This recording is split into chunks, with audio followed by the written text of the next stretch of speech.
Hi, everybody. Welcome. Hi. Listen, it's going to be an awesome crowd because we're going to be able to really be able to go over questions and all of that. So I'm super happy you guys are all here. And hi to everyone that's watching at home. My name is Sue Moeller. I'm the chairperson of guidance. And welcome to the kickoff of college admissions. How many people in the room have gone through this before? Okay, so a good amount of people. And for everyone else who has not, do not worry. It's going to sound super overwhelming by the time tonight is done. But I promise you, if you do a little bit along the way, it's super early, right? It's only the 1st of February. You have many months to get all this done. There's nothing that you leave today and this packet that we're giving you and say, oh my gosh, all this is due tomorrow.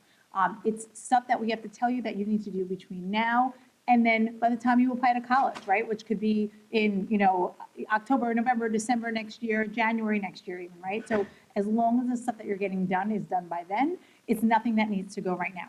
So what we're going to do, and I'm so sorry for the people at home that you cannot see this visual representation, but we'll try to explain it as best we can as we're going along. But the people that I gave those blue cards to, can you just come join us up here on stage?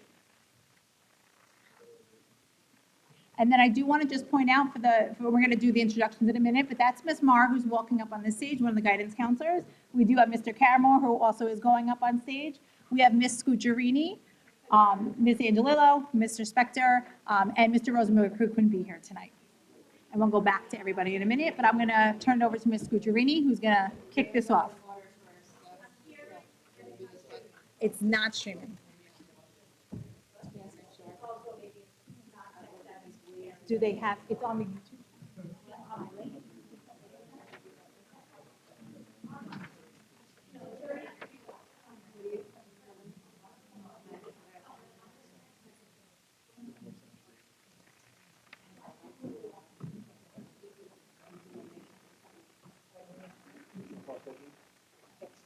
Can you guys just shut this way a little bit?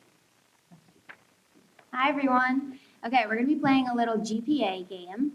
So there are several factors that, other than students' GPA, that are considered in the admissions process. Notice how these students move closer towards admission or denial. Students, when I tell you to move up, move to your left, and when I tell you to move down, move to your right, and so on. So the first one is, if you have taken an exceptionally strong academic program, move up 2 spaces.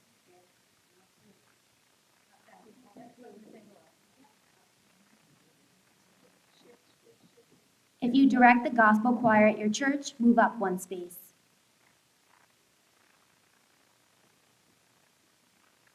If you clearly stated that this college is your first choice by making an early decision application and commitment, move up 2 spaces.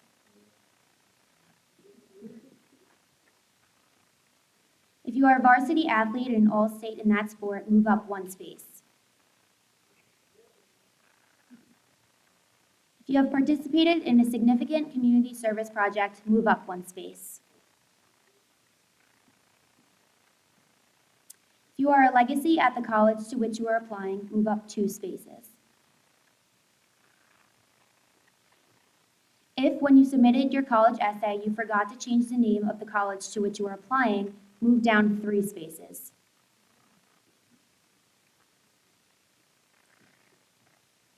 If you will be the first in your family to attend college, move up 1 space. If you chose psychology as your intended major, move down 1 space.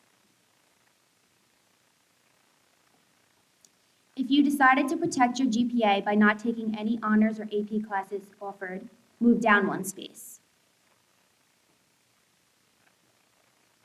If you wrote the essay of the year, the one that everyone passed around in the admissions office, move up 2 spaces. If you chose Greek as your intended major, move up 1 space. If you have participated in no school-related activities, move down 2 spaces. If you do not know your teachers well enough to feel comfortable asking for a letter of recommendation, move down 1 space.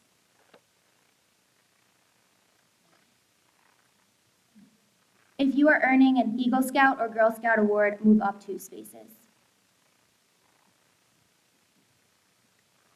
If you plagiarized your college admissions essay or used AI to write it and got caught, sit down, you are out of the competition.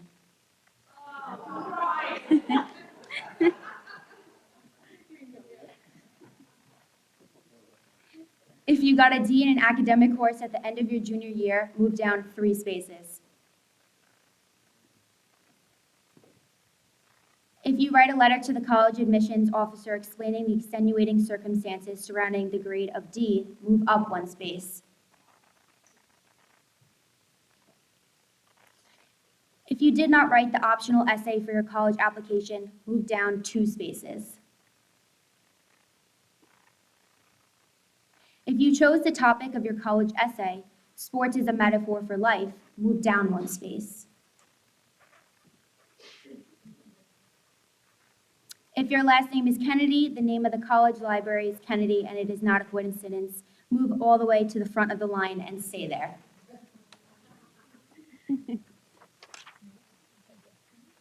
Okay, so can you guys just hold up your slides?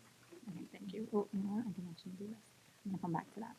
Okay, so as you can see, right, based on where we started when they were in numerical order, the top 3 people then that would end up getting in was the 101, the 100, and the 84, okay? You guys can go hand those in, thank you. So the reason we love this game so much is because it really shows you that when the admissions committee are making decisions, it's not based solely on GPA. There's a lot of other factors, which we're going to go over tonight, that come into play when they're reviewing your applications. Let's give them all a round of applause. Thank you for helping us. Okay. So I'm actually going to go back to this slide. I did mention everyone before, but we do have Ms. Marr from the guidance department, Mr. Caramore, Ms. Angelillo, Mr. Spector, Ms. Scucciarini. So we do want to do that. Okay. Was there anything surprising that anyone found from that activity?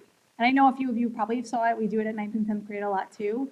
But did everyone think that the things that we were saying happen, don't happen? The AI one's a new one. May have happened this year. Listen, the what? The legacy. Yeah. So it depends on the level, right? If you donate a library, like in the example, right? That's pretty dramatic. I would hope your kid would get in. But, listen, the things like that do come into play for that. So from that end of it, really, we have to be talking, we talk to kids all the time about what they can do to help position themselves, because a top GPA or a top test score is not necessarily the only thing that matters in college admissions. So again, that's why we really like that example. So what I'm going to do is I'm now going to turn it over to Ms. Angelillo, who's going to talk to you about all those components that kind of go into the application.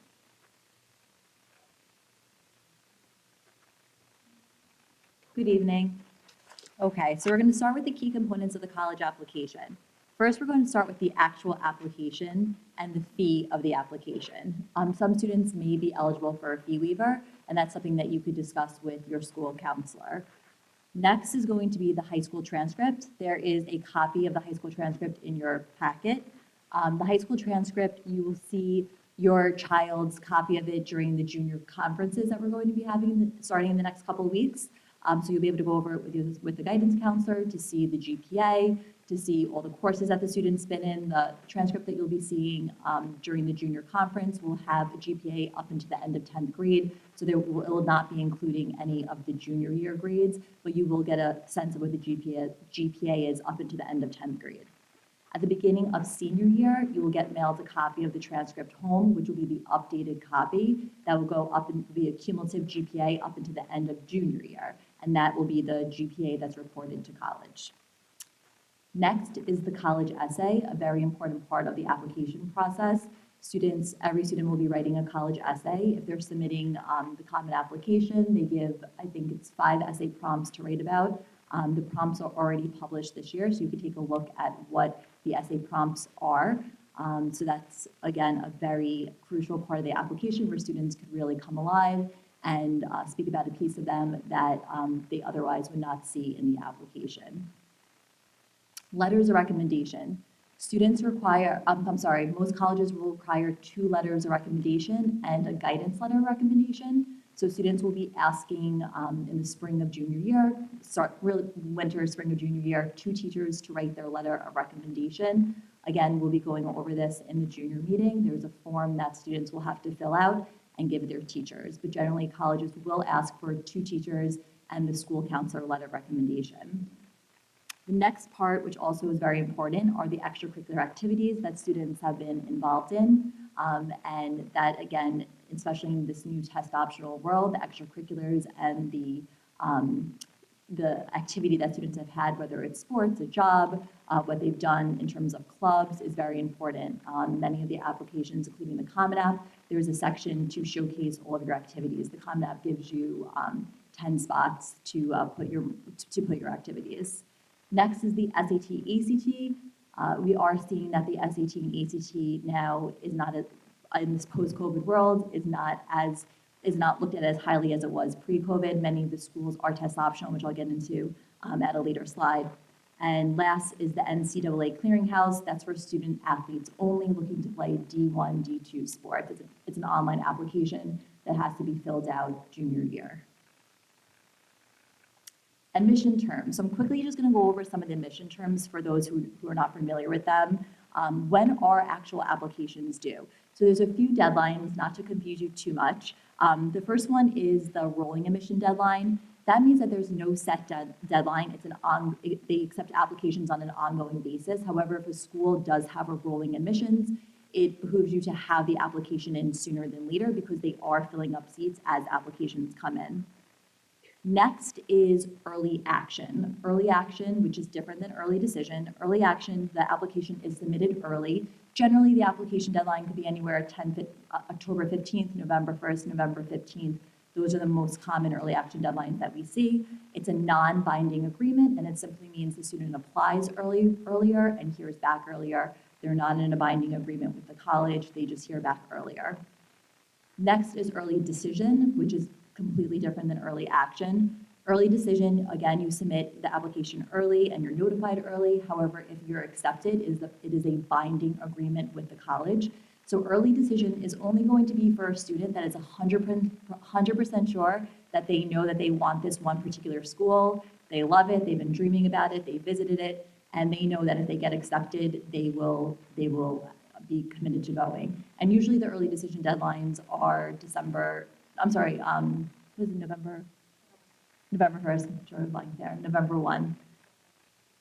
Then we also have priority deadline. Not every school has priority deadline, but you might see a school that has a priority deadline. It's usually an earlier date than regular decision, and it can have certain benefits. Some schools will say if you want to be considered for any scholarships, you must have your application in by the priority deadline. So again, you're just going to check with each individual school. It'll tell you their policy, what their deadlines are, to make sure that you're following exactly what the school offers. And last is regular decision. There's a set deadline. No other rules typically apply, and regular decision you usually see later in the year. So generally, like January, you'll see a regular decision deadline. However, all applications with a regular admission due date should be processed through guidance by the Friday before Thanksgiving. So we're always looking for our students to have their applications, generally the bulk of them in by the Friday before Thanksgiving. It gets them moving, getting things out earlier, and it just, is nice to have that off their chest for the holidays.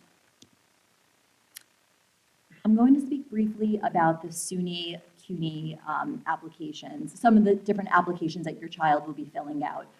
So the most common one is going to be the Common Application. Just by a show of hands, who has heard of the Common Application?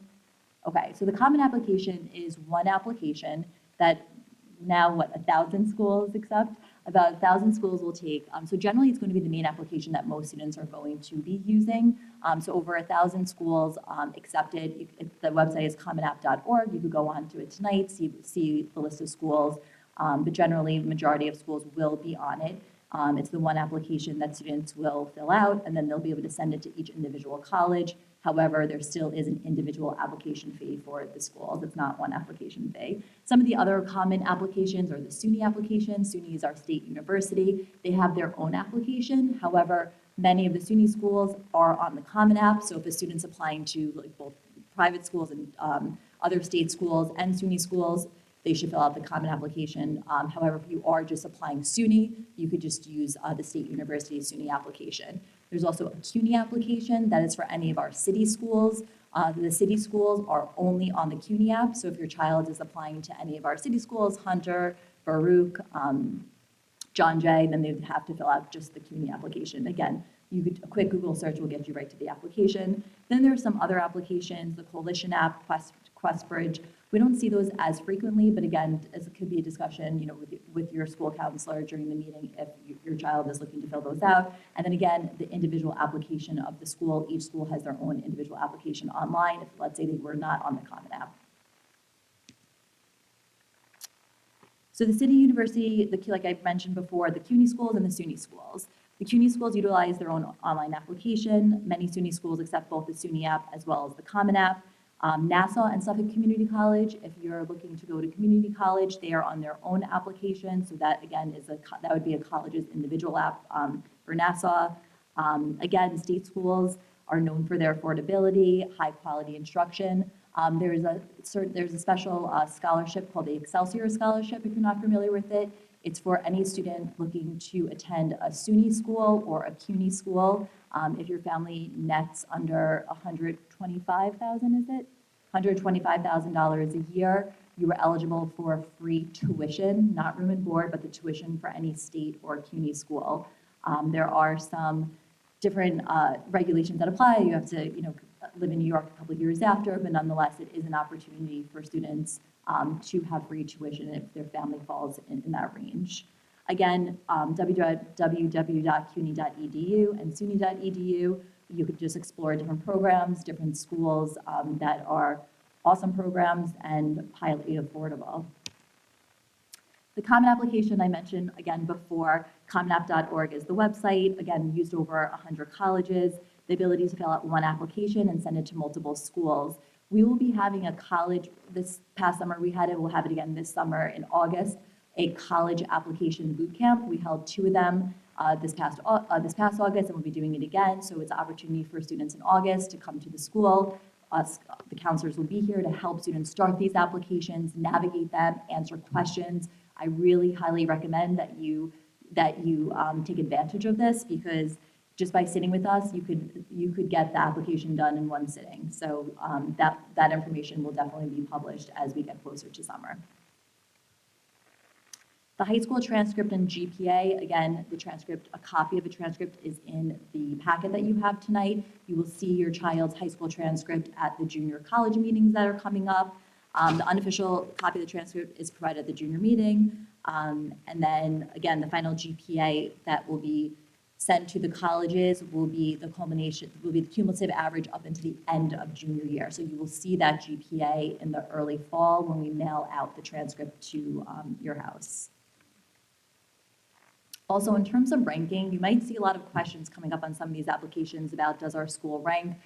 Lynbrook High School does not rank, so whenever you're filling out any applications, again, we'll go over this with you in your meeting, but we're a school that does not rank our students.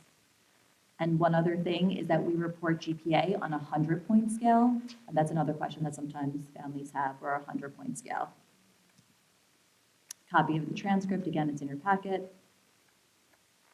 Next, I'm just going to briefly talk about standardized testing. As I said, our post-COVID world and pre-COVID world are a little bit different. Many schools today are test optional and have already said that many schools have said that they are remaining test optional indefinitely. Some schools are kind of just, year to year are updating us as to whether or not they do stand to be optional. However, students should attempt to take the SAT, ACT. The next exam will be the March exam, which going forward after March and going forward, the test is digital. So students will be taking the SAT digital, which is something that's new. So on the PowerPoint, you'll see the upcoming dates. It's in your packet as well. There's also going to be the curve breakers in the packet. You'll see a flyer for SAT, ACT test prep.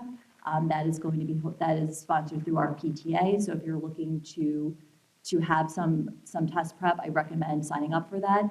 Also, we are a test center for June SAT. So if you're looking to take the June SAT, we do have limited spots that we're offering. So I recommend definitely getting home tonight, this weekend, and registering for a spot if you'd like to take it at Lynbrook High School.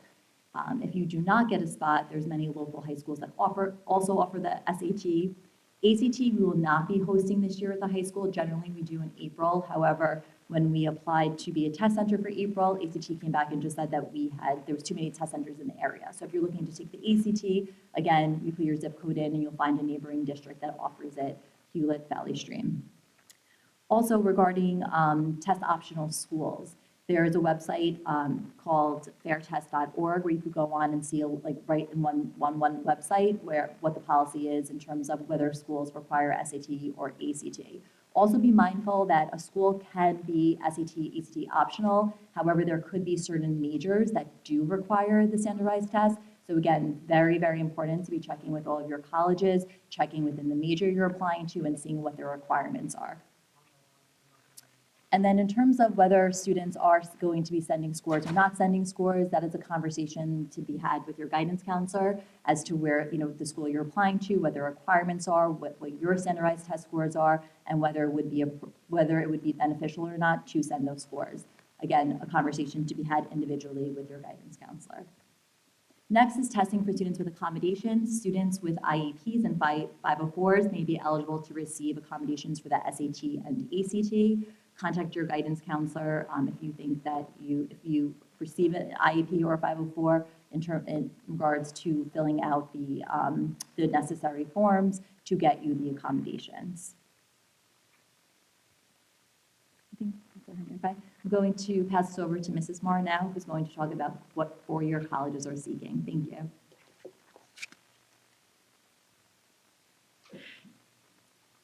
Okay, so a lot of what I'm going to go over with you, Mrs. Angelillo has touched upon. So four-year colleges look at all different types of things, but the most important aspect of the application process is your child or the students who are here, your transcript. They are taking a look at the courses you've taken in high school, the rigor connected to them, and how well you did in them. They are looking at the pattern on your transcript. So if you do look in your packet, I think it's the second page in the handouts. You can see the 9th, 10th, and 11th grade curriculum for that student on the transcript. So they are looking at the academic growth that a student has from the time they start high school courses. That could be as early as 8th grade. Actually, it is 8th grade for all of our students here because we take math and science now in 8th grade for high school credit.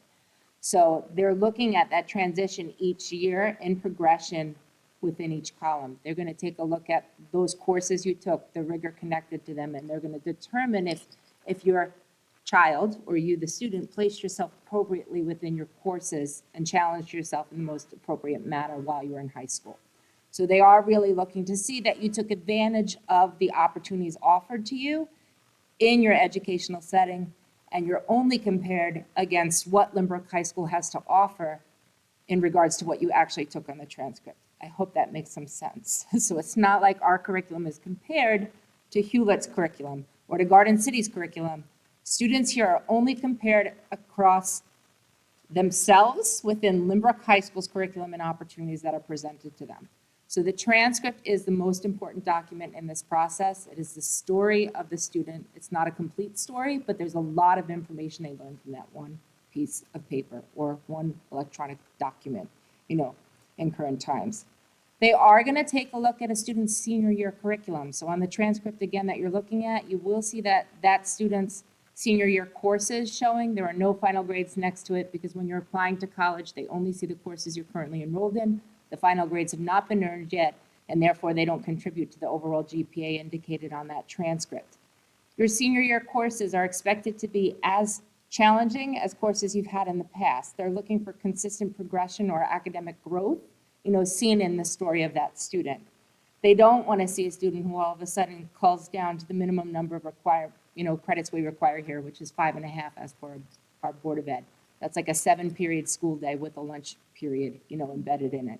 They don't want to see a student having all these frees in the course of the day. And you can see it in the growth of the transcript. So you see courses this way and then senior year courses this way. Like it's much, much smaller.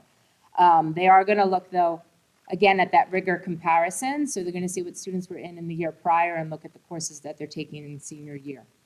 Within the senior year curriculum, your grades are still important. Colleges may ask to see your first quarter grades. Many more colleges will ask to see your mid-year grades. Mrs. Angelillo spoke about the Common Application, which is so commonly used by students now because so many schools participate on it. And mid-year grades are part of the Common Application process. It's a requirement within that process if you're choosing to use it. And no matter what, the school that, the student decides to attend at the end of their senior year of Lynbrook High School is going to get a final copy of that transcript. And that college or university where you're intending on going to is going to take a look at those final grades, and they're going to look to see if they were consistent with the performance in the years in the past.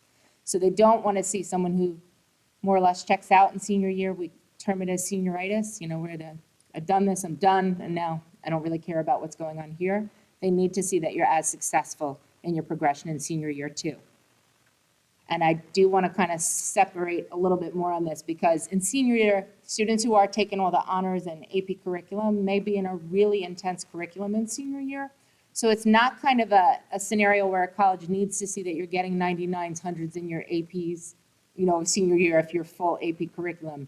They want to see that you're consistent with your performance, but you are allowed to have some difficulty in classes. If you dip a little bit, that's okay. You don't want dramatic dip. You don't want to be going from a 99 to all of a sudden getting 71s, across the board in your senior year performance. Moving past the transcript, Mrs. Angelillo did touch upon the test scores, so the SATs and the ACTs.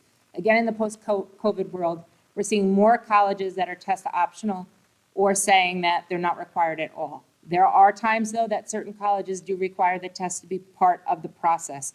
We're seeing that more with some of the southern schools for seniors this year. We see it with the University of Florida. Test scores do need to be submitted, with that. And then there are some more competitive programs at particular colleges and universities that will still require the SAT or the ACT score to be submitted, even if globally for general admissions to the college, it's not a requirement. So it is a student's responsibility or a family's responsibility in this process to understand the requirements at each college they're intending to apply to, and know the requirements that are there to make sure that you sign up for any tests that you may need in this process. They are going to take a look at the extracurriculars of a student. So I think Mrs. Angelillo also touched upon in the Common App how it lets you highlight 10 different activities. Any application a student completes for college or university is going to ask about the activities that they've been involved in. They are looking to see that students have been involved in something, not everything. They want to see a passion that arrives from it, so something like 1 to 3 activities where there is a true passion and commitment, and they are going to look for leadership that comes from those activities as well. So did you rise into the president role or a secretary role, of that? Did you start a club? Are you captain of a particular team? Did you rise to a leadership role within the class night, productions that we put on here? These are all things that they look at. Another thing that was highlighted in the GPA game, they will look at things like Eagle Scout and the Gold Scout, the Gold Award, for Girl Scouts. They'll look at that as well as significant leadership for people. Many colleges are going to require the letters of recommendation in the process. Not every college does ask for academic letters of recommendation, but every college will ask for the counselor statement, or Mrs. Angelillo called it the counselor recommendation. That is part of a school profile and a school document that goes out in the process with the transcript. So a counselor's letter is designed to explain what makes your child or you, the student, uniquely different amongst your peers here at Lynbrook High School. So that's what it kind of highlights about. It will highlight your personality, your commitment to your studies, and really what makes you kind of tick. What's your passion? Like, where do we see you rise amongst the student body to set yourself apart? Your academic letters of recommendation that you ask for from teachers, you want to ask for from people that you feel know you best as a student. So that's not necessarily the class that you did the best in. It could be a class that you had a little bit more of difficulty with because you sought extra help with that teacher. You were asking unique questions. You were finding additional time to connect with them. And they really got to see you as a student. You also don't want it to be the class that you truly struggled, just to pass, and that you had to spend all that time, in which to pass. But you want to make sure that that academic teacher that you ask for a letter of recommendation knows you as a student in the classroom, and you may potentially have a connection with them outside of the classroom too. Maybe they're also a coach. Maybe they're a mentor for one of the clubs or activities that you're involved in. So make sure they know you as an individual as well as a student. And then the essay is also what the colleges are going to look at in your application process. There's not many colleges that don't require some type of essay or personal statement. Most are going to have it as part of the process, and that's the one place where the student's voice comes alive. It's everything else is numbers and paper, and then maybe a teacher's going to explain a little bit about who you are. But your personal statement, your essay, is where you're telling the story of you or something uniquely different about you. And that's the thing where they said, did you have the essay that got passed along? The admissions office. How do you make yourself known, to be different? How can you make yourself come alive in this application process? So that's what your essay is all about. And then some colleges and universities will record your demonstrated interest. So demonstrated interest is kind of indicated in several different ways. Some colleges go as far as like checking if you've opened every email, that they sent to you and how long you spent on each email. But many colleges are going to record if you visited the campus. Did you speak with an admissions rep when they came to your high school, giving an information session? Did you attend a college fair and walk up to their table and ask questions and fill out a card or scan something to fill in your information nowadays, and get recorded into their system? Did you make a visit to the college or university directly on campus there? Did you attend a special event that they put on? There are many times that the colleges and universities will give information nights at different restaurants, or they'll group together with other colleges in which to give information nights, there. So anytime you attend things like that, those colleges are recording your attendance there, and it does show demonstrated interest in that school, from you. So they want to know if they review your application and you just kind of sent an application there because it was free application weekend, why not? Or did you really actively look to become a part of the student body? Are you more likely to attend here, based upon the interest that you're showing, is what the colleges and universities believe will come to be. Okay, so in the fall of next year, when we actually start the application process, I'm going to separate really where the student responsibilities lie and then what also comes into play with the counseling office here, the guidance office, as to what we'll handle. So in the student responsibilities, we will show you what it's not in this packet, we'll show it next year, right? The senior packet, yeah. And we'll show it we are going to have our junior meetings. So in the junior meetings, we will show you what a Lynbrook High School application processing form looks like. This is a paper form. And it sounds weird in this electronic world that we want a paper form, but the paper form is always printed on a colored piece of paper. It's a purple, I like to call it lilac, but we call it the purple form. Purple piece of paper so students can find it. But that form is the unique form that lets us know that we actually have to start sending stuff to the college or university. So you're going to say, like, well, it's electronic, aren't you notified? Because the Common App does link into our management system where we can see that a student has submitted or not. We will not send anything out unless we do get the processing form telling us that you do want us to submit it over. Because sometimes students will send one part, but they don't want certain things going out yet. So the form will be required with every application you're looking for us to complete. The form can hold multiple schools on it, though. It's not like you're going to be, if you're applying to 20 schools, I hope you don't apply to 20 schools, but if you are, you don't need 20 different forms. The form can hold like 10 schools on it. So you may only be completing one form and submitting that into guidance to start sending out the school material. It is your responsibility to locate the application to the college or university you're applying to. So you need to know if they're part of a universal application, if they're part of the SUNY or the CUNY if you're using that, or if they are an individual college application. You can find that information on any college or university's webpage, their direct school webpage. You visit admissions, there's always going to be an option for apply now. And when you click on there, you're going to see what types of applications they participate in. There are some colleges who only participate on the Common Application. There are some who will offer you options. They may be part of the Common Application, have an individual application, and they may also be on the SUNY application. It all depends on each individual college or university, but that does fall on the student to locate the application, on the college's website and to actually complete that application. Most applications have a fee connected to them. So when we talk to you in junior meetings, we'll talk about how many schools you should actively consider applying to, but fees for admissions for applications, to be processed can range anywhere from being free, so that costs you nothing, but most of them are between $25 and can be as high as $80. So if you have $80 for 10 schools, it's a lot of money right there just to apply to college. So you want to keep this all within reason. But it is your responsibility to make that payment. Lynbrook High School is not going to make the payment for you. So it's typically, a credit card information that would be submitted in, or they may provide you with a different address where you send a check to, at a different point. I have not seen Venmo or Zelle as options yet. It is the student's responsibility to write their essay. They will get help from the English department here. It's part of the end of junior year. Within your English class, you will actually go through a lesson about writing your college essay. They are going to provide you with the prompts from the Common Application. Common Application has about 10 different prompts, and because so many colleges use it, if a student does write an essay for one of those prompts, it can usually be adapted to any individual college's application. The only way a student would be writing a separate essay beyond that is if they're applying to a college that says why this college or university. It's not going to be able to be answered by a general, prompt from the Common App, which maybe was the past story of why they are who they are. That wouldn't necessarily answer why this college. So sometimes you do need to do a little more research for the essay that you may be writing for a particular college if it is pointed in a particular direction for that college or university. The student should be putting together some type of activities listing or resume.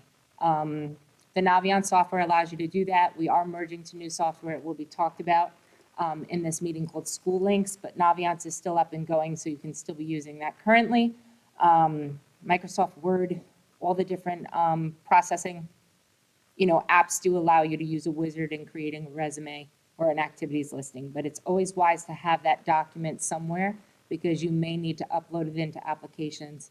And if you're not uploading it into applications, you will be able to have it as a point of reference when you're completing your application. It's in one place, so you can use that and then just retype in on your applications. It is going to be the student's responsibility to actually ask for letters of recommendation from 2 academic teachers here in the building, and then to follow up with them in the fall. So in our junior meetings, we'll go over this in more detail as to who you should be asking or considering. But it is your responsibility to request those letters this year, before the school year comes to a close. And then in the fall, to follow up with a reminder saying, I really appreciate your willingness to write me a letter of recommendation, and I've narrowed down my list of schools. My first deadline is, whatever day. It just kind of gets the wheels turning so that everything is in on time and can be submitted, with ease. It will be the student's responsibility to update or link if they're using common applications or their individual college applications, allow the opportunity sometimes to link to our management system, which right now is Naviance merging onto the School Links. So we will give you greater detail as to how to, merge it onto School Links once we actually get the access information for that. And then it will be a student's responsibility, if they needed to take an SAT or an ACT exam, it is their responsibility to request that the scores be sent to the college or university that's asking for them. When you release your SAT or ACT scores, you do it directly through the testing agency's website, so it's collegeboard.com or actstudent.org, and there's typically a fee connected to them. So when you register for an exam, they will allow you to send your scores from that test to a certain number of colleges, but that's without you seeing the score.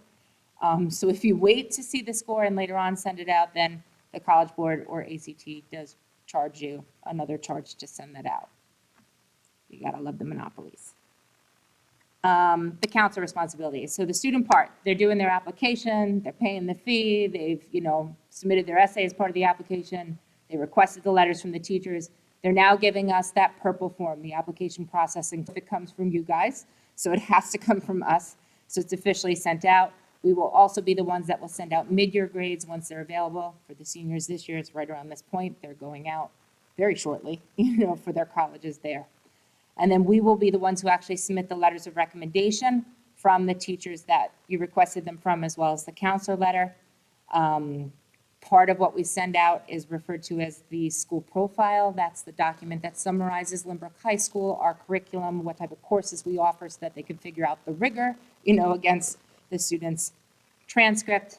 And then there are, as part of the Common App, the SUNY and the CUNY apps, and some other colleges, there are additional documents that sometimes they want the counselor to complete too. They'll call them a school report or a counselor form that needs to be completed. We will complete that with the notification of the application processing form. It lets us know we are aware, of what's connected with the schools on our end. And then we do submit everything electronically currently. So it's not like we both hit submit at the same time. Like the student can hit submit, notify us, and then we can submit, and it's matched There's typically, the colleges will have portals that once you send in an application, you'll be able to start checking the status of your application, so you'll know when all the documents are loaded in there and that your application is complete and ready for review.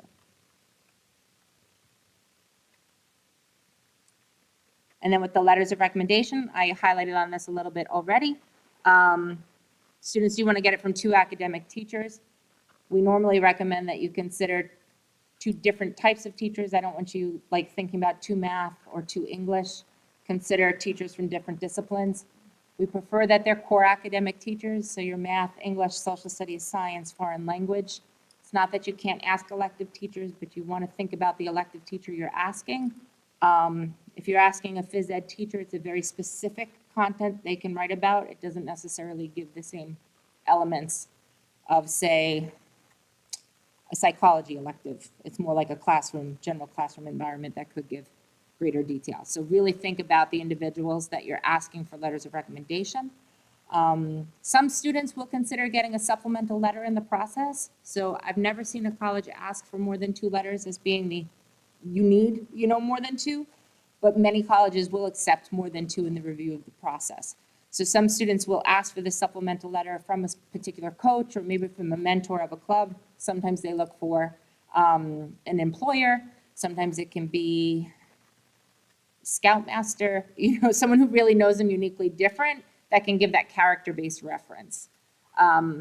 If you ask for a supplemental letter of recommendation, though, it is your responsibility in the application process to send that individual that you asked for the letter from a link so they can upload their letter. Lynbrook High School doesn't send out the supplemental letter in the process. I guess unless it was like a coach or someone connected with this school. If it was in our system, then we'd be able to send it. But if they're not, here and outside of the school, then you have to send a direct link. Again, you're going to ask teachers who you know well. 1 letter should be from a junior year teacher. You can consider somebody from earlier years, but you don't want to choose both your teachers from freshman year. You want to kind of choose someone who knows you currently. And then the council recommendation, there's some forms that we're going to ask to come in, which will allow you to have an opportunity to have a voice in what we express about you. And those forms are part of the packet that you're holding of handouts. It's the last 2 forms that are there. You will see the self-recommendation by the student, and we do ask parents for feedback too. So typically in the process, parents are not asked for a letter in the college application process. I guess they just assume that you love your child, you want them to get into every school that they go to, and that you do think they are the absolute, most unique individual out there, and that they should be the only chosen one. So we allow you the opportunity to provide us with feedback, and many times we do incorporate that into the letter that we write. So if you're willing to do that, we greatly appreciate it. And then when you do request the letters of recommendation, as I said before, you're going to ask for them before this school year comes to a close, but in the fall, you're going to follow up with the teachers and remind them of their willingness to write the letter. And then it's always important to express gratitude. Teachers don't have to write letters of recommendation. They do it out of courtesy for students in the high school. It's beyond their job description. It takes time, and energy for them. And because of that, some teachers will limit how many letters of recommendation they write. So I don't want a student to ever think like the teacher just doesn't like them because they said, oh, I reached my max. Like that, they may know what they can handle. Like they may only agree to write, say, 15 letters because they know the time frame. They know it's the start of the year. They're trying to get the letters done, and they need to get them in a timely fashion. They want to do a good job. So be mindful of that. Be sure to express gratitude to them. Thank them for their willingness in which to write the letter on your behalf. You had a question back there.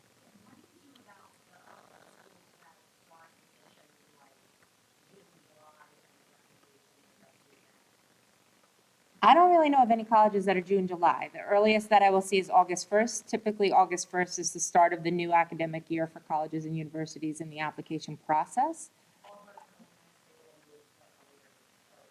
Yeah, so we'll be able to send out, most of them actually don't require letters in the process. So they really only require the transcript. So our transcripts are typically ready to go by the 2nd week of school. And the reason why it's not the 1st week is we have to roll in the summer schools.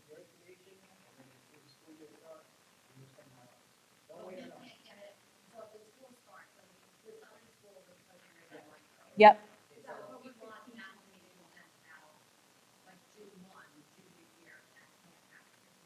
It wouldn't be open, Mrs. McHale, it wouldn't be open for for next school year on June 1st. It would be August 1st would be the earliest that Joe could complete it. And he could, if many students here could complete their applications on August 1st. It's just when a student sends their part, it begins the review of their application in the school system. So once they send their part, they're going to get communication about the status of the application, and we don't start school until September. So that whole month of August, you're going to be getting emails, and a lot of them, and text communication and anything else saying that the status of your application is incomplete. So it's a level of balancing the anxiety you feel about the process. If you want to start it early and you're aware of knowing that there's going to be that slight delay in when the connection can be made, you're more than welcome to begin it then. Or you can wait a little bit, have Joe's essay reviewed, in senior year English class where teachers will help them with that. It's actually their summer assignment is to write their college essay. So when they come back in September, the teachers will take a look at your college essay with you and give you pointers on that. At the very least, they're going to give you grammar suggestions, but many more will set up individual conferences where they help students in crafting it into a more perfected piece. We're not going to turn away the Spanish and monkeys. They want it. Ever. They want us to go down south, apply early, we'll be waiting for you, and we'll send it out. So yeah, the trend, the southern schools are killing us, right? So October Stony Brook too. 15th, things are due. Stony Brook was October 15th. We're well aware, everything has moved up, we're ready to go. And I will say a lot of the southern schools have what's an SRAR, we talked about it one place, which is a self-reporting score. So they've taken the weight to the transcript out of the equation. So really all of your stuff can be out and ready to go. I will say from the letter end, we do ask the kids, this is the kickoff. So all kids in the room right now, or anyone, there's 42 people listening online, tomorrow, go start asking your teachers for letter recommendations. If the teachers have enough heads up time, they theoretically could have it, as long as they have time to do it. They could be, as long as you communicate those deadlines and you have early deadlines, that will not get held up. So don't take a breath. It's fine. We're aware, we're on it. It'll be fine. I promise. Yeah, we haven't lost anyone in the process yet. So we've been pretty good, with that. I think I'm handing over to you now. Am I right? Yeah. Now I'm handing over to Mr. Caramore, who's going to talk to you about how many schools you should apply to and a lot of other fun stuff. Thank you, Mrs. Marr. By a show of hands, is there anybody who's really overwhelmed right now? Anybody who's overwhelmed right now? It's a lot of information. Please keep two things in mind. First, your junior conference will be just 100% directed on the family, on the student. So all this information is going to be clearly explained to you. You will leave that meeting with timeline, what the deadlines are, things that you need to do. We want to just try to map that out to, again, like was said earlier, try to get some of the pieces done along the way so it's not that last minute rush when we come back to school in the fall.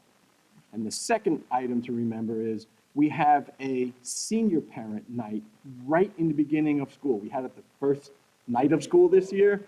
Wasn't the best planning, so we'll try to change that a little bit. But during that evening, we go over some of this information. So if there's things that you don't pick up tonight or in that junior meeting, we purposely have another meeting right in the beginning of senior year to, again, go over this information. So application, so we're hearing all this different information. So for the first time ever, Lynbrook High School students, counselors, we processed over 2,000 applications this year. 2,000 applications. 185 students submitted those applications. So that's about 12 applications per student. So what we normally suggest on average, 6 to 10, we're seeing 12. We have had students that have applied to 20. You can apply up to 20 colleges on the Common Application, but between the Common App, SUNY app, individual school apps, we do have some students that are applying to 25, even up to 30 colleges. I know before we talked a little bit about application fees. And again, I was just trying to find some stats. The average undergraduate application fee is $56. And it goes anywhere up to, there's one school that charges $100 for their application. I've seen $70, $75 for applications. Again, the SUNYs are, each individual is $50 a school. Thankfully, the last couple of years, SUNY has been offering a free application week, 2 weeks. We just got notice today that SUNY Oneonta is opening up again another week of free applications. So it's important to kind of keep an eye out for that. As you're visiting schools, as you're filling out information for colleges, a lot of them will send you some type of code that will act as an application fee. And they'll tell you, where do you enter that in on the common application.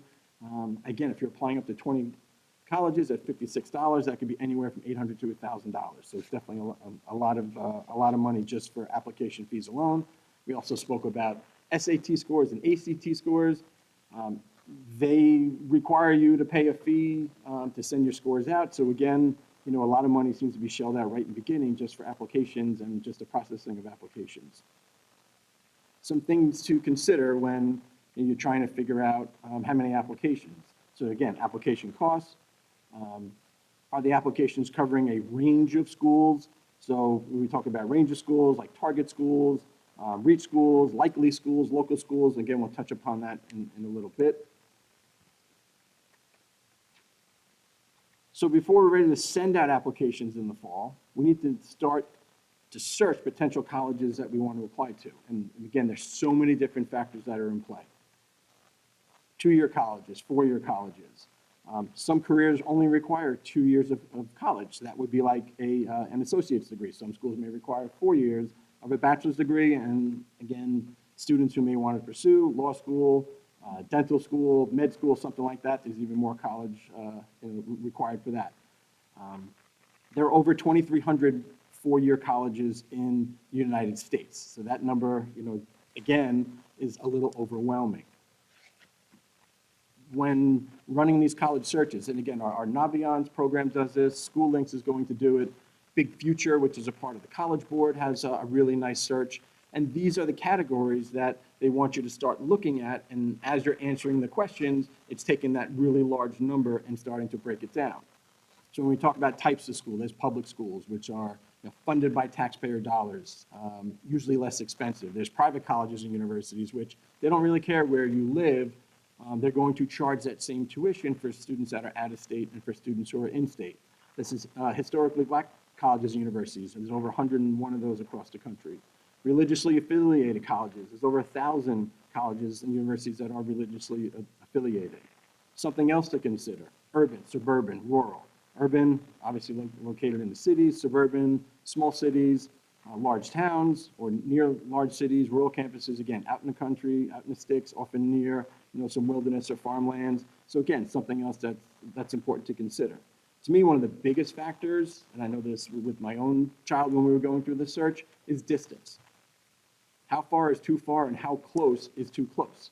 So those are the discussions that need to start being had at home. I know that a lot of times when we're meeting with our students, they're not always on the same page from what their parents want. So again, that conversation, it's important to have those conversations as you're moving through this process. Is a plane ride away too far? Some of our large flagship universities, not so easy to get to. You've got to land near a city and then drive an hour, hour and a half. What if there's an emergency and that student has to get home or you have to get there? Again, all things that you want to keep in mind. Living at home, commuting to a college. A lot of times we hear some families play some deals. Okay, you stay home, you get a car. Okay, some students are like, you know what, I like that deal. But again, these are the conversations that you want to have about distance. Size of school, how big, how small. You want to be a little fish in a big pond. Big colleges, 15,000 plus kids. University of Central Florida, one of the largest schools in the country. Over 50,000 students are there. Are there benefits? Yes. Larger variety of majors. More housing options. There's nationally recognized sports teams. So again, size of school does matter. Are there advantages to a smaller school? Yes. Smaller class sizes. Professors are able to make those connections better with students. They don't have teaching assistants teaching their classes. They truly are professors. Stronger sense of community is something else that a lot of students will find with a smaller school. Majors. Bless you. Does that school have your major that you're thinking about or the area of interest that you have? If you do not have an idea about a major, and that is 100% normal. Most of the college reps who come see us, they're okay with students being an undecided major. I know sometimes we feel, okay, you should maybe pinpoint what you want, but they also know it's going to be changed 1, 2, or even 3 times while that student is in college. Diversity. What is the makeup of students on that campus? Ethnic breakdown, religious, is it a commuter school? Again, you want to see what the diversity is. Athletics is another big piece. You know, do students want to compete at the collegiate level? In Division I, there's 187,000 student athletes that compete at 363 different colleges. Division II, 124,000 students. Division III, 186,000. So you see these, you know, there's tremendous opportunities out there. There's club sports that are on these campuses. There's intramural sports, again, which are like more recreational. So again, just things to be looking at when, you know, you're trying to decide what colleges that you want to look at. And I just want to touch briefly on the NCAA Clearinghouse. I know it was mentioned earlier.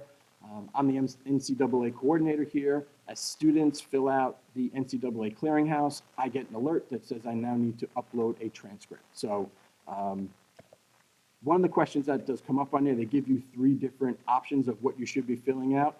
Fill out the one that costs $90. That is the comprehensive application that you need to fill out.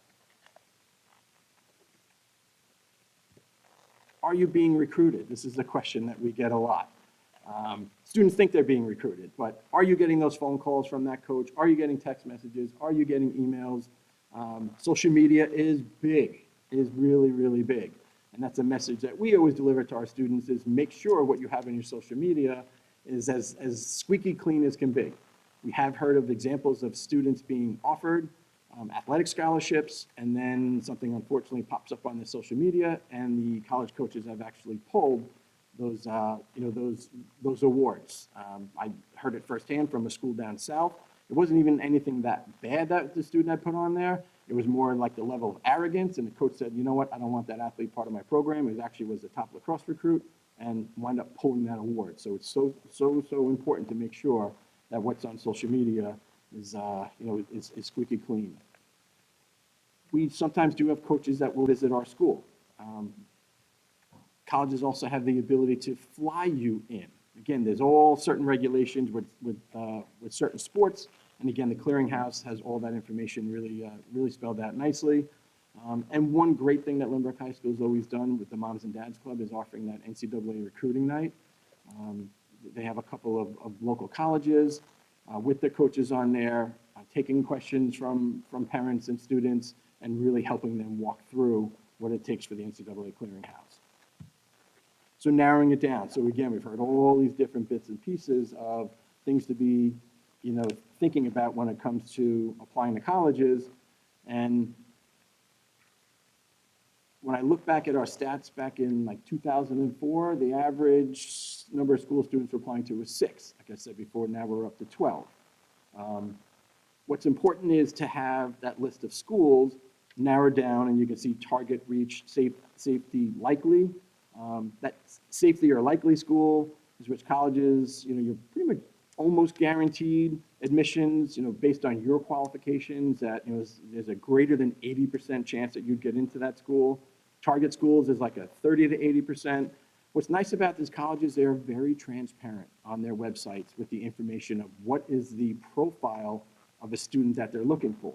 And you will have your information. This is what we use Naviance for. This is what we use School Links for. We'll be able to compare you as a Lynbrook High School student against the Lynbrook High School students who have also applied to these schools, letting you know what was the data, over all of these years to kind of see again how you match up. And then with the reach schools, this is where things we've kind of seen a little bit of a change over the last couple of years.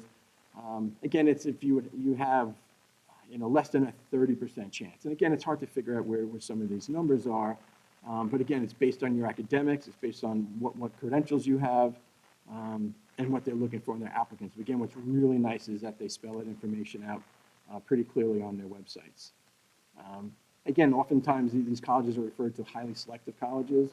And Mr. Spector, our guidance counselor, has spent a tremendous amount of time poring over the stats of these colleges to help guide our students. He gives the stats to us other counselors, and we're able to use that information to try to strategize and figure out like what is the best course of action for these highly selective colleges. So he's going to come up now and talk a little bit more about highly selective colleges. Briefly, he said. Good evening. All right, I'm going to talk a little bit about highly selective schools. It's a long night for you guys. I know you're taking and absorbing a lot in. So yeah, highly selective schools refer to about, 50, 60 competitive colleges where they have about 20% or less acceptance rates. All right, up on the board, these are some statistics. Roughly, you're going to see about 45 to 50% acceptance students are Caucasian, and the other half, 45, 50% students are from diverse backgrounds. 10 to 15% are legacy. Talked about legacy a little bit. 10 to 15% are first generation, which means that, maybe their parents, their child, the students, you guys are the first one in your family to go to college, parents never went to college. So we're seeing about 15% first generation, 10% outside the United States or non-US citizens. We're seeing about 45, 50% are valedictorians and salutatorians. So we're also seeing valedictorians and salutatorians also getting rejected at these schools.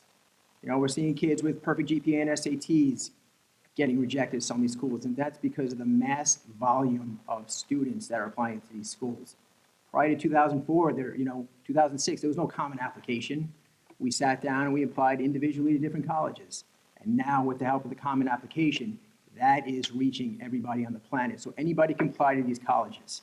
All right, so you have to kind of position yourself on a national scale to demonstrate that you are regionally or nationally recognized without using your GPA and your SAT, because there's 27,000 high schools in the country, and then you could just do the math.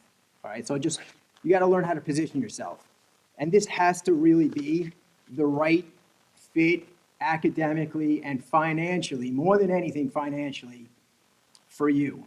All right, because most of the kids in the audience are going to go, if they go on to college, they're going on to grad school, law school, med school, and we all know that grad school, law school, med school is everything. So you do not have to go to a highly selective school to be successful in life. You just don't. You can go to any one of your physicians, lawyers, et cetera, and ask them, and a majority did not go to a highly selective school.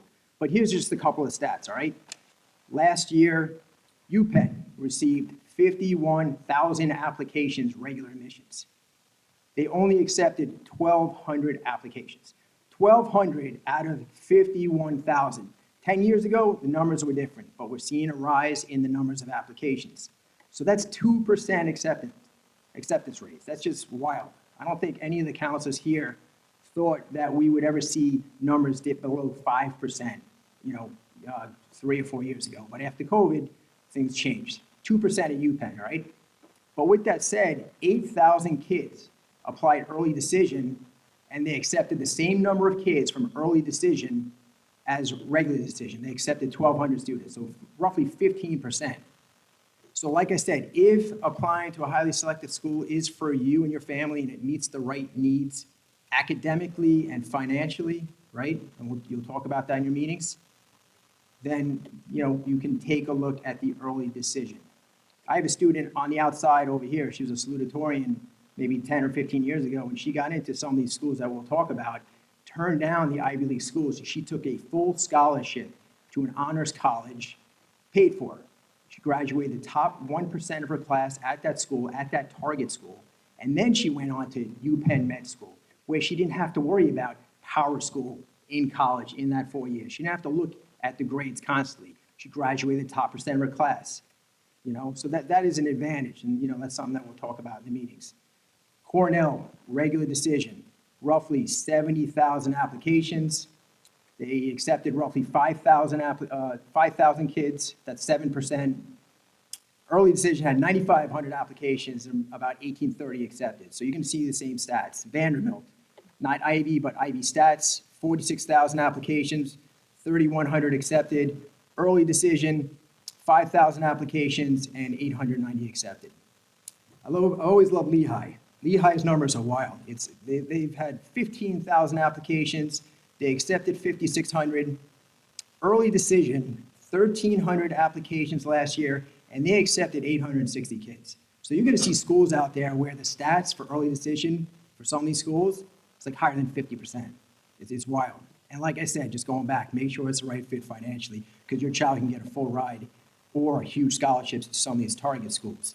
Duke is another school, 31,000 regular decision applications, 2,300 accepted, but early decision, they accepted a little more than 4,000 applications, and 880 were accepted. So you're going to see the stats are a little crazy, where you could be one of 50 to 60,000 applications in regular decision, but for the early admissions, you're going to be maybe 6,000 kids. So again, have options like Mr. Caramore talked about, research honors programs. Like I said, imagine your child getting a scholarship to their target schools that have strong pre-professional programs. The kids, you guys can then negotiate cars or spring break with your parents, and then you can go on to grad school, law school, and med school, top percentage of your class, have spring break ahead of you, have a car, and just have balance in life, and that's really what it's all about. You're not gonna be stressed in college. You don't have to deal with that, constantly checking the grades and, competition, right? So you really want to save money, and then you're in the honors college where you have the benefits of meeting with professors, having great classes, internships, traveling, making mistakes, just having balance and being a kid. And then, less stress. Okay, target schools. All right, and then moving on, interviews, college reps. Ms. Marr talked about visiting the schools.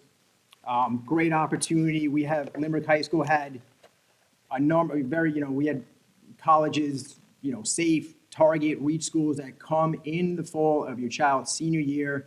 You guys can come down, you can meet with the reps. It's like an informal interview. And the benefit is it's a great way to practice interviewing with the reps. It's not technically an interview, but it's a small group setting. It's just a great way to demonstrate interest. The goal is you want the college counselor, whoever the territory counselor is, to know your child, to know who they are, so that way, by the time the committee comes in to read the application, it's like, oh, this is so-and-so, and yeah, we had a great conversation and so forth. It's a business. You gotta negotiate. You gotta just continue to network and advertise.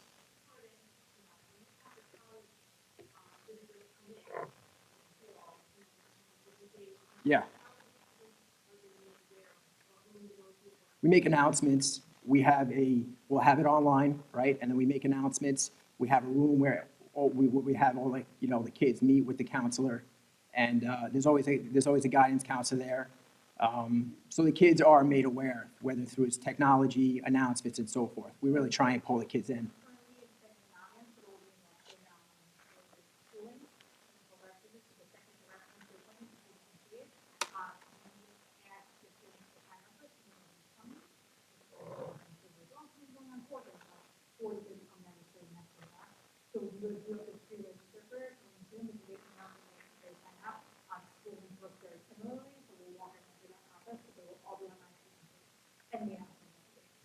Yeah, it's a group setting, so it's just another great way. Like, your child's gonna have maybe some optional interviews for college, and if, maybe some of the kids are maybe a little shy, they don't wanna do like an actual interview, so they can, do something virtually, which these kids are great at after going through COVID and everything.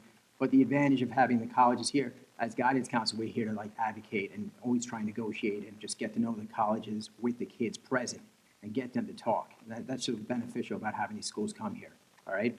So that's really helpful. And then visiting the schools, again, you really got to know the campus. As Mr. Caramore talked about, Ms. Marr talked about the demonstrated interest, benefits, seeing the campus, learning about the school. Virtual tours are great, and really demonstrating the interest. You have to go above and beyond to demonstrate interest with the college climate today, and you have great counselors here that are going to walk you through the whole process.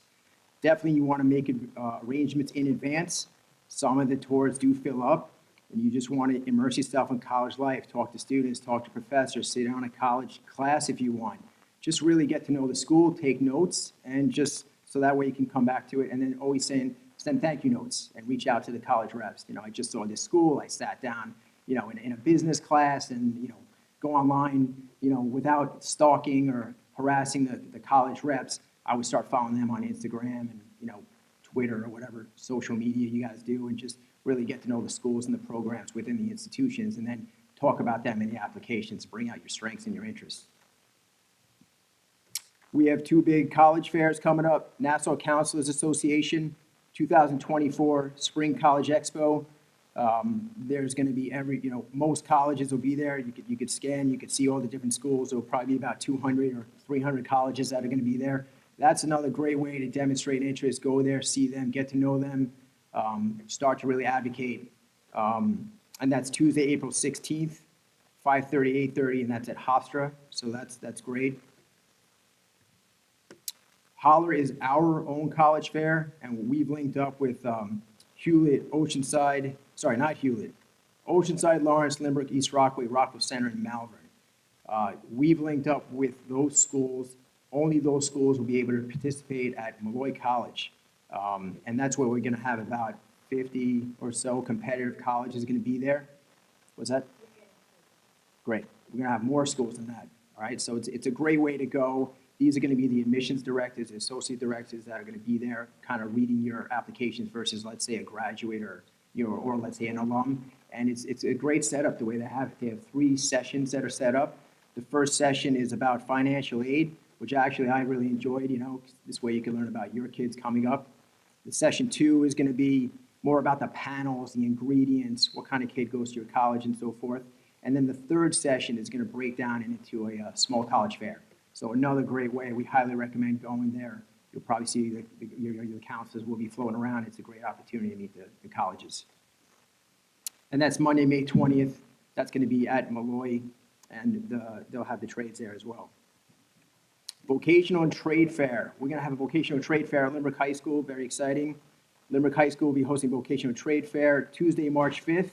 It'll be in the cafeteria. More information will be sent out shortly, so make sure you save the date on that. Career trades and apprenticeships. Very exciting. I mean, it's just growing more and more. The U.S. currently has a high demand for skilled trade workers. These are often good paying jobs, and many do not require college degrees, such as automotive, manufacturing, electrical, plumbing, construction. We had over 60 kids go and visit BOCES this year. I hope that, like my kid one day has the opportunity to see the programs that they have available, plenty of jobs available, and the link is attached right here so you can see the different careers that are available. So that's something that we will talk about as well. Really just taking advantage of your time off. We talked a lot about that. The bottom line is schools do not want to see a laundry list of different activities that your child is involved in. They just don't.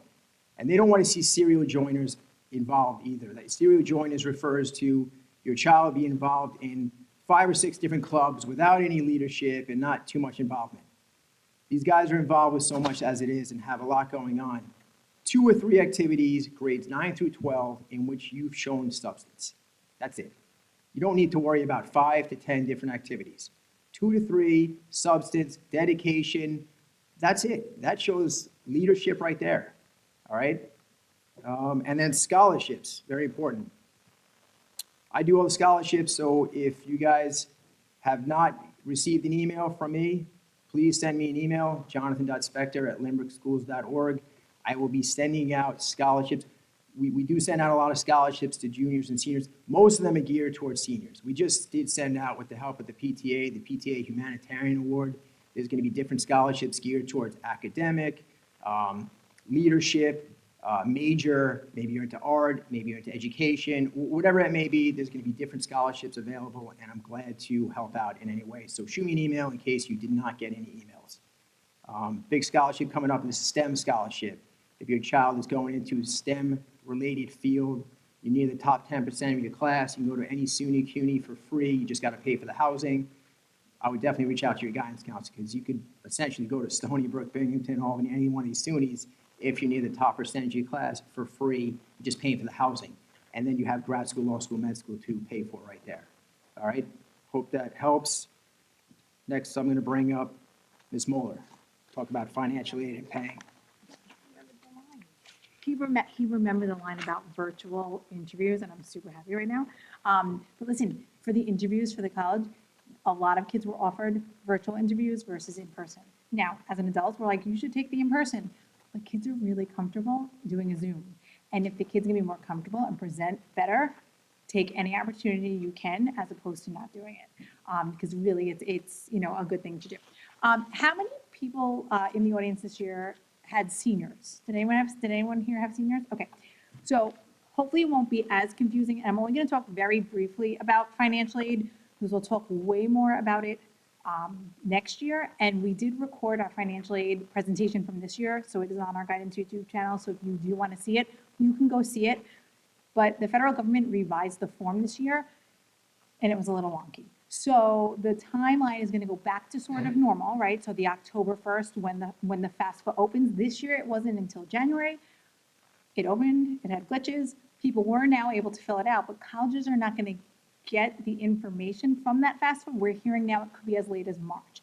So everything, if you hear any of your friends of seniors right now complaining about kind of what's happening and, it's a little uncertain, it's because of the new form for this year. So I'm hoping for you guys that the timeline's gonna go back to normal. October 1st will be good and ready to go. So the slide, when I put it in here, I did say October because that's what we're hoping that it's, they're saying they're going back to the normal timeline. So as of now, this is the progression of next year. So things you can do over the summer for FAFSA, right? So FAFSA is applying for financial aid, right? Any federal aid that you would want to apply for. What you can do is you can create your FSA ID. You need a parent and a student ID. You can do that in the summer so that you're ready to go with your logons. Just one less thing to have to worry about. This way, when it opens in October, you're ready to fill it out and they don't have to wait like that 5 days to verify, that you are a real human being. Then there's also something called New York State TAP. So if you are applying to any New York State school, once you are done submitting that federal form, right on the bottom of that page, it will say, it looks like you're a New York State resident. Why don't you fill out this TAP? That's something else that some people miss that because there's just a very little line at the bottom. So we just wanted to point that out. And then some college require something called a CSS profile, which is through the College Board. You have to pay to send it to all of the schools, again, because it's through the College Board. This first part through the federal government, the FAFSA is free to apply to, right? Free application for federal student aid. But the CSS, they do charge you. So a lot of times it's I always say it's the private, highly, high expensive colleges, right? So sometimes like, an NYU, a Syracuse, schools like that are, they want that extra financial form for you. So just know, and we'll go over all of this, briefly at the meetings this year, but then next year, really the nitty gritty of once we know what schools you're applying to, you'll know if you have to do a CSS or just a FAFSA or things like that. That's the link to our video. So this is the slide of Naviance, and this is normally my favorite part of the night where I get to show you all the cool things that Naviance does. I'm not going to do that today because we are switching over to School Links. So we are in the process right now, and actually last night it did like the data update overnight. So user accounts have been created. We are working on taking all of our data from Naviance to move it into our new program. So all of the things that you could have done in Naviance, right? Research colleges, track stats. Once your kids are applying next year, that's how you're going to see everything that's been submitted. You're going to request letters of recommendation. You'll be able to see the rep visits coming to our school. All of that fun stuff is just in an awesome, easier way on School Links. So School Links does all the same things. It's just, a different platform for it. It's much more user-friendly. It looks like they, have really done a good job of partnering with some other, exciting features that will roll out along the way with business partnerships in the community for part-time jobs and things like that. And there's interest inventories, career interests, all of that stuff. So what our plan right now is once the app fully rolls over and we get all of that data in there, what's great about the 11th grade is everyone took the Regents in January. So now towards the end of the year where, the end of May, June, used to be really busy with Regents prep for that English, for that English Regents, we now have that period to be able to go in. So we will be visiting English classrooms towards the end of the year, and we will be showing students how to do this. Obviously, as your meetings come up, we'll be able to show you what's currently in there, but really we will do a full training on how to do this, how to request your letter of recommendations, all of those things there, so don't panic. Everyone will know what they're doing before they leave for the year. These are just some little screenshots, because I felt I had to show you something about it. But again, it does all these cool things. So anyone who has older siblings, that are in the school, when you've used Naviance, you're used to looking up colleges or looking up careers, finding your path, which again is all those career interest inventories. All that is in there as well. And then this one on the right, you're right, is the building your resume, which will be in there. So, and we will remind everyone of this. You'll probably be sick of hearing from me. I'm going to email it out so much. But if anyone has started a resume in Naviance, you will have access to it until the end of June. Okay, so we have Naviance this whole time. So when we came into Writing Lab classes and we told you to start adding to your resume, bravo for listening to us, and it's all in there. We want to make sure you download it and save it before we no longer have Naviance. But again, that is not the only time you're going to hear me say that. So I promise everyone will know that before Naviance is gone. But we'll start being able to build the resume in School Links. This is just some of the way the format looks, and, you know, you can search by areas, by search criteria, all that stuff, again, just similar to Naviance, but again, to me, it's much more user-friendly. When we were doing the trainings with School Links, they were saying, you know, a lot of the students don't even never have to do a training. You just give it to them, and kids know how to navigate this probably better than we all can navigate it right now. And this is just what a profile of one of the schools looks like. Again, gives you kind of similar information, talks about all stats on there, talks about, you know, the cost, the student population, what type of a school it is. Basically, all the information that you would want from a school will be in there. You can save them to your, you know, to your accounts and all of that, which is really cool. Okay, all of that stuff is everything that I just spoke to you about. Again, about the rollover from Naviance to School Links. And parent accounts will also be created just like they were in Naviance, so parents will also be able to log on. Something that's exciting for the kids in the room, it's single sign-on. So when you go to your class links log on, you know, like when you turn on your laptop, you just click on the icon and you're already in. I cannot tell you how many times kids come down that they forgot their Naviance password and we need to reset and they can't get in. No longer do, and for staff too. So that's a plus for us as well. We just click on it and we're already logged in once you're logged into your computer. So that will be really cool too. This is my overly complicated timeline. I made it and I'm like, oh, that's too complicated. But I'm like, oh, I'm gonna leave it in anyway. I don't expect anyone to read that. It just shows you kind of the progression of the year. In your packet, you have a much better one, what you should be doing now going forward, okay? So in this packet, pretty much it's showing you kind of stuff that for junior year, stuff for the summer that you should be doing, and then for the fall. And obviously, some people will be doing things earlier or later, depending on what your actual timeline is, but this is kind of a good gauge of when things are. And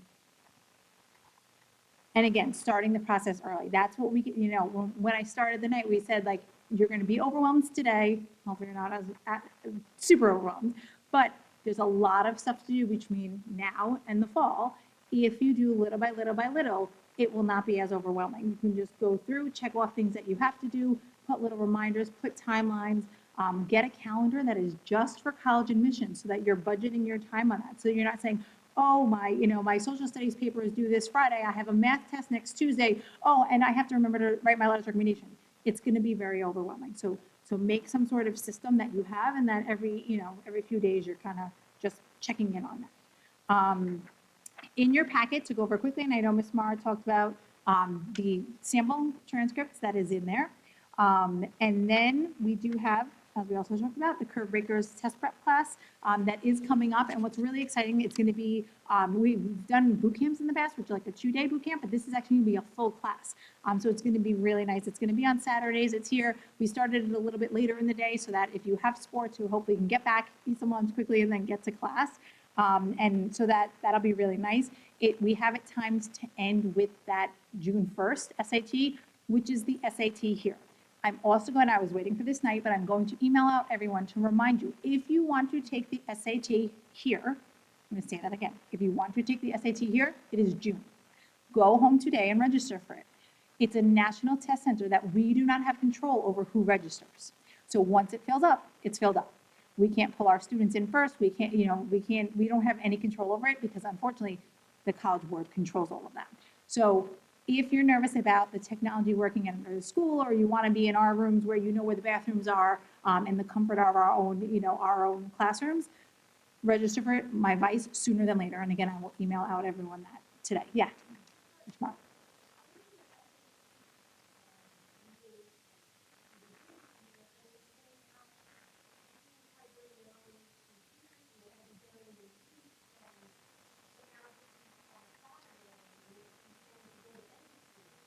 So, yeah, so that was probably PSAT originally. So PSAT, we moved to a school day because we were taking our kids, we had to make sure our devices worked and our tech was on staff and all of that. Then that went into discussions on what are we doing for SAT testing. Were we going to close down another day in June to do that?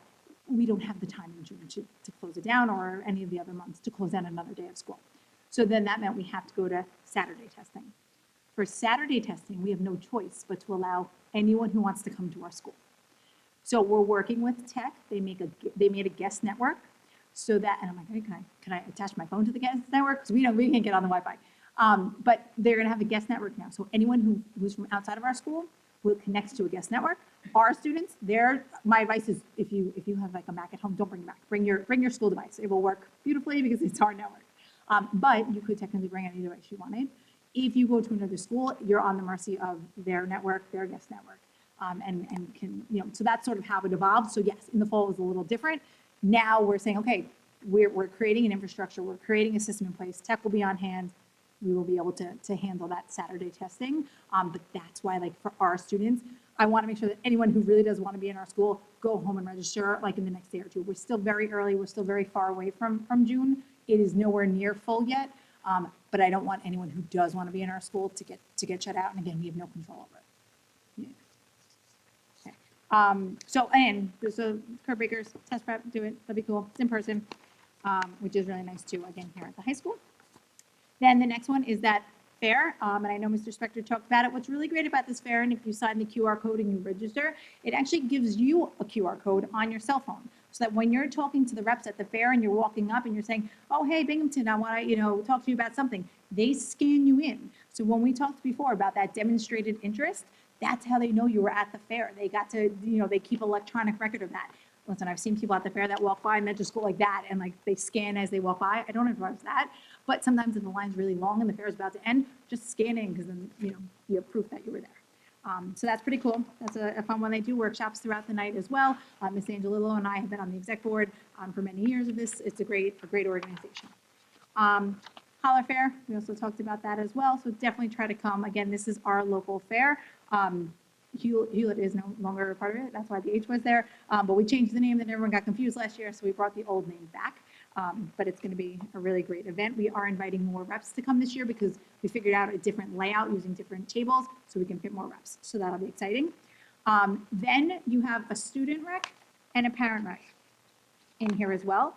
We will go over these at your meeting, but I just wanted you guys to see them now so that you know what kind of questions we're going to ask. These are due by June 1st to your counselor for us to write your letter of recommendation, okay? So that's input that you can put so we can make sure we're including all the important things that you want us to make sure when we're writing your letter. And then the last one over there is the teacher letter request form. Again, you will get copies of these at the meeting, so don't worry if you need more than that.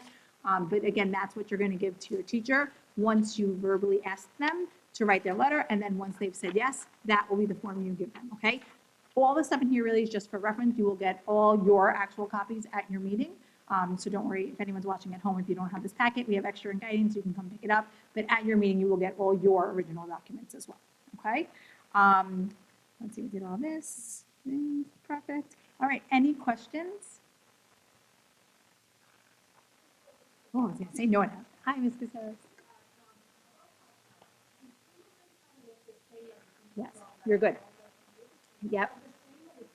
Yes, so the question was about the FSA ID. So if you had children that have already gone through and you have a parent FSA ID, your ID is good to go.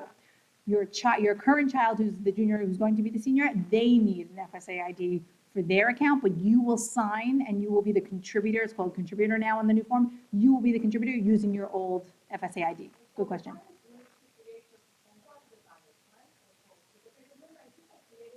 So, yeah, so for this new one, when you go to fill it out, depending on the situations, it'll tell you whose information you need. They're called contributors now, how many contributors you need. So like, it depends, like, so if it's two parents living in the same house and they're married, only one person really has to fill out. If it's then two different, like a divorce situation or two different people or parents living in the house, not married, there's all sorts of questions, but it's like a smart form. So when you click it, it like then tells you, kind of like choose your own adventure, who needs to do it. So depending on what the situation is at home. Okay. Any other questions? Nobody? All right, that was easy. All right. So thank you guys all for coming. We really do appreciate it. We promise this is not as bad as it sounds, and step by step, you will all be good. And it was nice to see you. Thanks.